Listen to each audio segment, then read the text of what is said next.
Bonjour et bienvenue sur le podcast Loin de chez soi. Je suis Frédéric Florent et je suis ravi de vous accueillir sur ce podcast consacré aux personnes qui ont décidé de vivre des aventures loin de chez eux.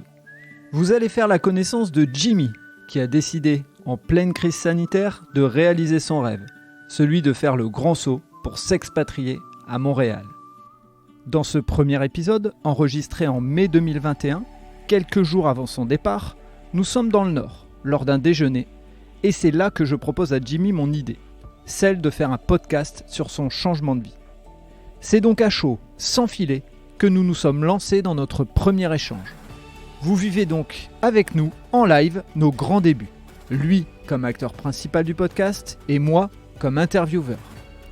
Dans ce premier épisode, Jimmy nous explique son parcours, les raisons qui l'ont amené à faire ce choix et les étapes qui l'attendent. Je vous laisse avec Jimmy. Bonne écoute. Alors bonjour, c'est Jimmy, alors j'ai 27 ans. Je vais vous expliquer un petit peu mon parcours d'études. Je vais pas commencer par les petites écoles, je vais commencer par mes années lycée. Où j'ai fait mes années lycée en internat pendant 4 ans, où j'ai fait un premier bac S que je n'ai pas eu. Et je suis ensuite parti vers un bac STMG avec option ressources humaines, où j'ai décroché mon bac au bout de 4 ans. Ensuite, j'ai voulu partir dans le sport et faire un STAPS. Donc, j'ai fait une année de STAPS, pareil, qui n'ont pas abouti. J'ai voulu repartir dans la vente en alternance, sauf que je m'y suis pris un peu tard. Donc, j'avais trouvé l'école, mais j'avais pas trouvé l'entreprise. Et pour moi, refaire un cursus normal, j'en avais pas l'envie. Et suite à ça, il y a eu l'ouverture de Primark à Euralille.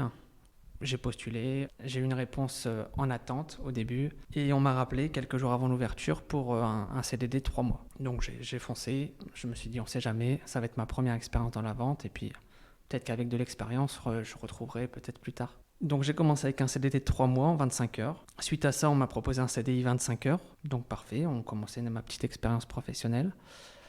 Ensuite j'ai évolué en 35 heures en CDI. J'ai eu la chance de faire pas mal d'ouvertures de magasins.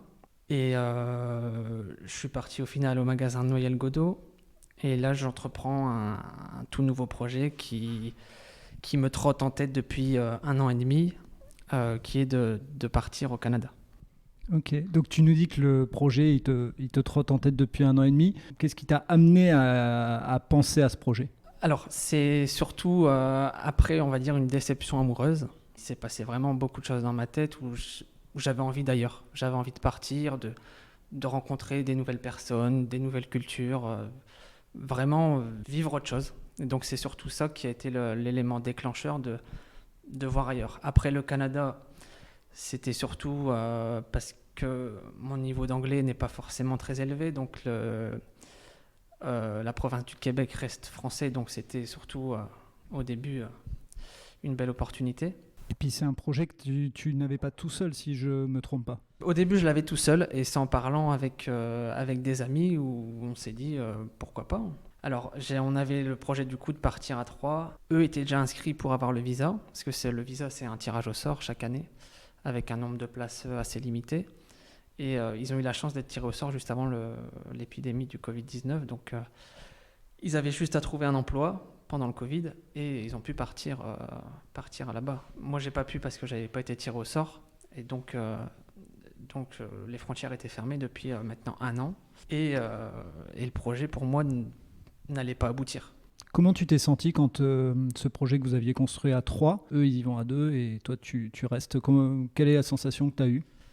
J'étais très déçu parce que c'est des amis c'est mes meilleurs amis où j'étais avec. C'est un couple, donc lui j'étais 4 ans dans la même chambre d'internat avec lui, donc on a créé des liens qui sont comme des frères. Et sa copine, pareil, elle était avec nous au lycée, donc je la connaissais très bien et on a vraiment créé des liens forts. Et les voir partir, certes très déçus.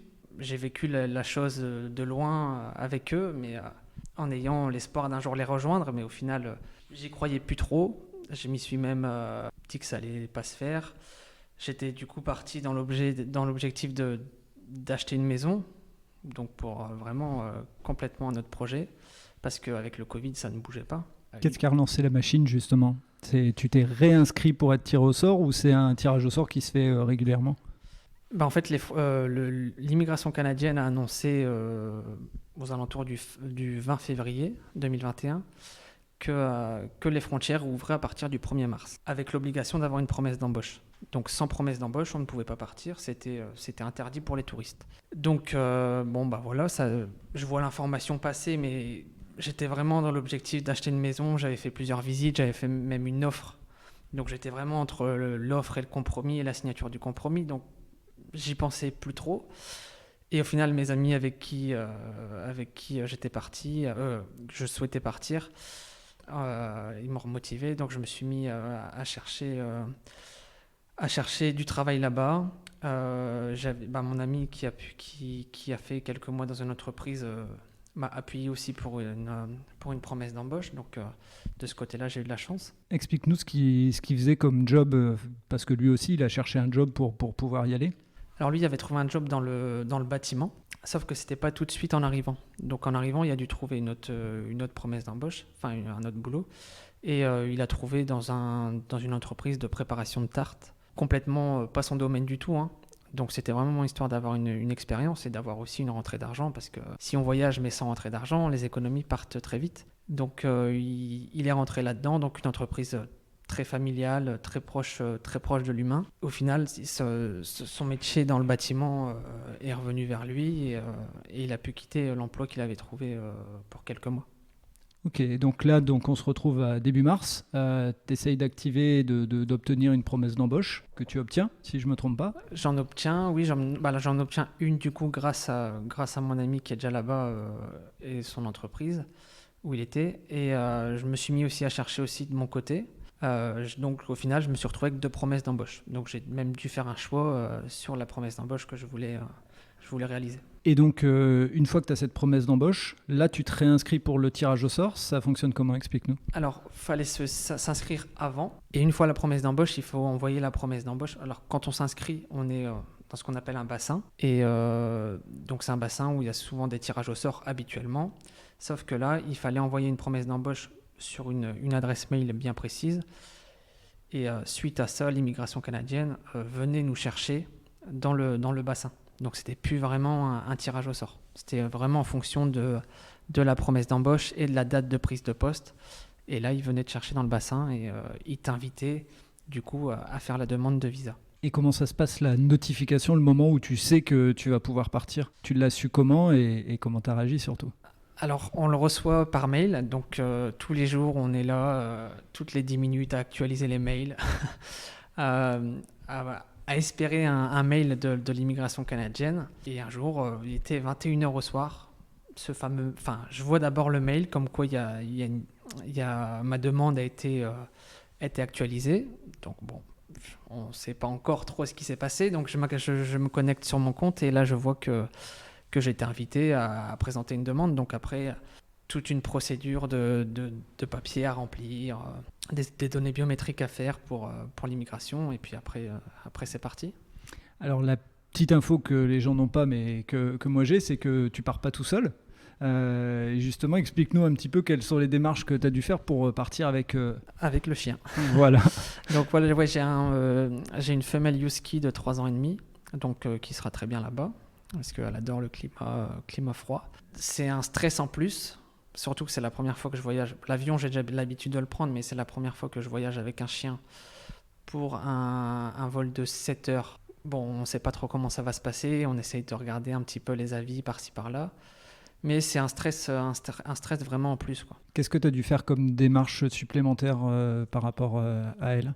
Il n'y avait pas forcément de démarche supplémentaire. Il lui faut juste un passeport. Donc ça, le passeport, je lui avais déjà fait quand elle était plus jeune, parce que c'est un passeport qui est valable à vie et qui coûte 15 €.